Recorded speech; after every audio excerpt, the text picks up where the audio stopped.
எந்த ஒரு நிலமும் உழாமல், சீர்படுத்தாமல் அப்படியே போட்டுவிட்டா, அதில முள்ளுகளும், முள்ளு மரங்களும், முட்பூண்டுகளும், முட்செடிகளும் அதிலே முளைத்து அந்த நிலம் பிறகு விவசாயம் செய்ய முடியாத ஒரு சீர்கெட்ட நிலமாக மாறிவிடும். நம்ம தேவனாகிய கர்த்தர் இந்த பூமியின் மண்ணை எடுத்து தான் மனுஷனை சிருஷ்டித்தார். மனுஷனை உண்டாக்கினார்.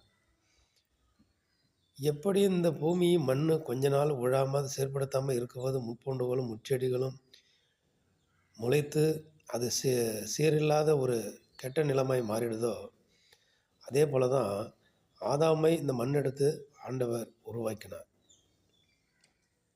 அதே மண்ணுல பூமி தன் பலனை கனியை கொடுக்கிறது. இந்த பூமியில எவ்வளவோ மரங்கள், செடிகள், கொடிகள், பூக்கள், கிழங்குகள், காய்கள், கீரைகள், கனி வகைகள், பழ வகைகள் எவ்வளோ இருக்கு பாருங்க. எல்லாம் என்ன பண்ணுது?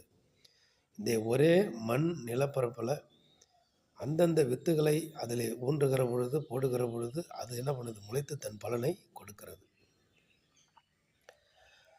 மனுஷனாகி நம்ம அதே மண் எடுத்து தான் ஆதாம் அவர்களை உருவாக்கிறார். நாம் மண்ணான மனுஷன்.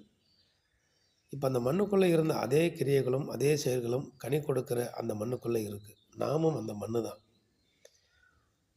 அந்த மண்ணில் இருந்து நம்ம கனி கொடுக்கக்கூடாதபடிக்கு சத்துருவானவன் நம்மை தடை செய்கிறான். எப்படி பூமி பலனை கொடுக்கிறதோ, அதே போல் நாமும் பூமியின் மண்ணினால் உருவாக்கப்பட்ட நம்மும் பலனை ஒவ்வொருவரும் பலனை கொடுக்கிறவர்கள் தான்.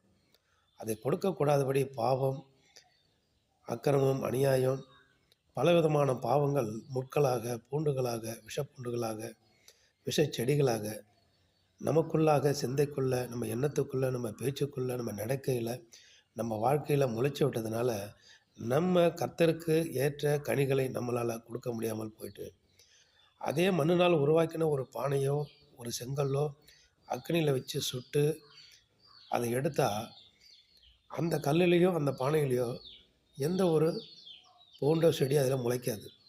ஏன்னா அது சுடப்பட்டிருக்கிறது. அதே போல் நம்மளையும் தேவ வார்த்தை என்கிற கர்த்தர் சுத்திகரிக்கிற கர்த்தருடைய வசனத்தினால் நம்மளை சுத்திகரித்து கொண்டு, நம்மளை சுத்தப்படுத்தி கொண்டு, தேவ அக்கினியினால் நம்மளை சுட்டெரித்து, பாவங்களை சுட்டெரித்து போட்டு பரிசுத்தமாக இருக்கிற பொழுது, பூமி எப்படி தன் கனியை கொடுக்கிறதோ, பலனை கொடுக்கிறதோ, அதே போல் பூமி மண்ணினால் உருவாக்கப்பட்ட நம்மும், மண்ணாகிய மனுஷனாகிய நம்மும், நமக்குள்ளே இருக்கிற இந்த அநேக கனிகளை நம்ம கொடுக்கலாம். விஷப்பூண்டுகள் விஷப்பூண்டுகளாக இருக்கிற எல்லாவற்றையும்